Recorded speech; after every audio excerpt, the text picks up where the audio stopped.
Subbarayudu IPS వారి ఆదేశాల మేరకు తిరుపతి నగరంలో రాబడిన ఖచ్చితమైన సమాచారం మేరకు కొన్ని మసాజ్ సెంటర్లలో, కొంత స్పా సెంటర్లలో వ్యభిచారం జరిపిస్తున్నారు అనే ఖచ్చితమైన సమాచారం మేరకు తిరుపతి పట్టణంలో east inspector, Alipiri inspector, university CI వారి ఆధ్వర్యంలో టీమ్స్గా ఫామ్ చేసి వాళ్లకు సర్చ్ వారెంట్ ఇష్యూ చేయడం జరిగింది.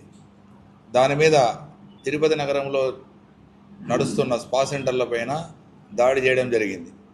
ఈ దాడిలో భాగంగా C7 spa centre, DBR hospital road, east PS లిమిట్స్లో ఉన్న దాని మీద దాడి చేయడం జరిగింది.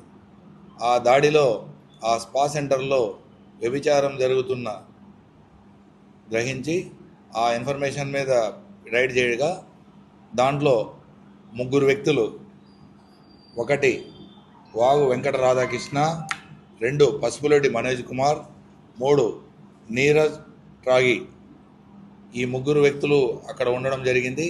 తర్వాత ఈ 3 వ్యక్తులు 3 అమ్మాయిలతో 3 డిఫరెంట్ రూముల్లో ఉండడం జరిగింది.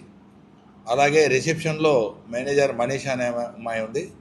వీళ్ళందరినీ ప్రత్యక్షంగా చూసి రైడ్ చేయడం జరిగింది మహేష్ రెడ్డి వారి ఆధ్వర్యంలో.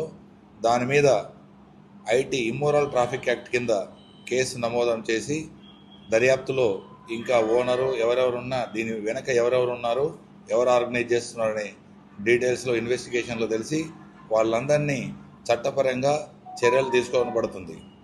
ముఖ్యంగా ఎస్పీ గారు ప్రత్యేక ఆదేశాలు ఇచ్చారు. తిరుపతిని పవిత్ర నగరంగా, ఆధ్యాత్మిక నగరము ఎలాంటి ఆటంకం కలగకుండా ఇలాంటి సంఘ విద్రోహ